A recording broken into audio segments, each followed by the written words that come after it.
I just want to start off this video by saying that I know a lot of the hate for female-led movies, like Wonder Woman, Captain Marvel, and even the masterpiece Birds of Prey, come from a place of misogyny. And I wanted to be clear on two things. One, I do not hate the movie Wonder Woman, and two, my opinions on the movie come from a place of critical analysis and my own personal opinions on superhero movies, not bigotry. And now that that is crystal clear, let's start the review.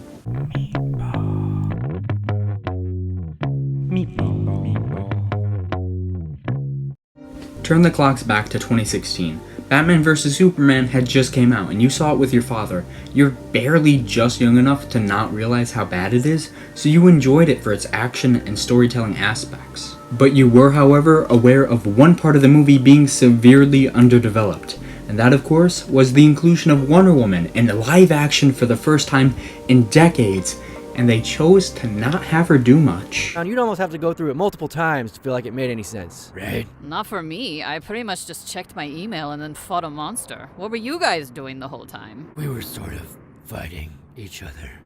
But you know what? That's alright. She basically just had a glorified cameo in BVS to get us excited for her solo movie coming out the next year, and when the movie came out, it was a critical success. But I gotta say, I was disappointed.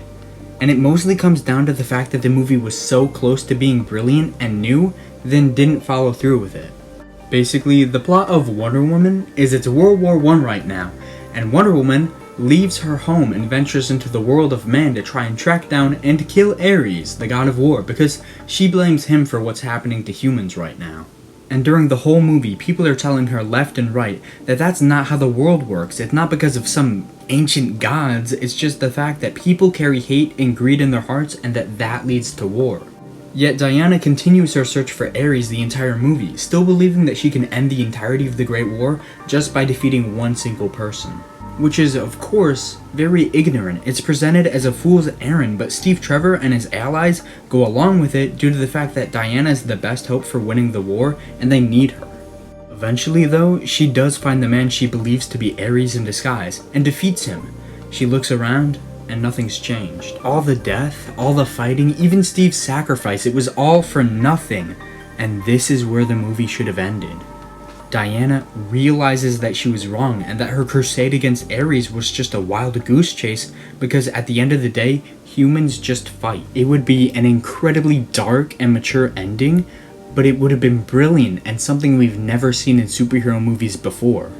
But then of course the real Ares reveals himself. He has a stupid mustache, they have a really terrible CGI fight, and Diana kills him, freeing the Germans from his control. And just like that, the war is over, yay, and everybody goes home happy. What a lazy way to go out. Patty Jenkins was so close to creating a cape flick that would have withstanded the test of time for having such a real and human ending, yet she ruins it by having Diana be right all along.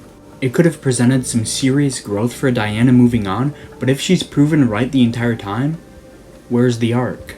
Yes, she learns to love, but she believes that everybody is good and that's just not right. But don't get me wrong, it's not just because of that one thing that I don't love Wonder Woman. That would be totally unfair. And for me, it's just a lot of bad choices sprinkled throughout the entire film. The acting is questionable from a lot of people, especially the actor who played Ares. I feel like he didn't care about this movie at all. Most characters fall under tropes established in much greater films, and the cinematography, although very cinematic and very visually pleasing, doesn't always make too much sense.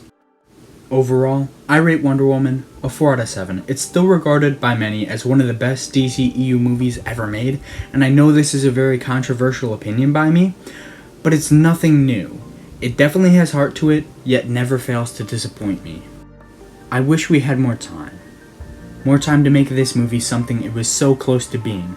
More time to create the perfect Wonder Woman movie that has all the emotional weight and maturity you expect from this character. But that's not what happened. I don't love Wonder Woman, despite everybody telling me I should.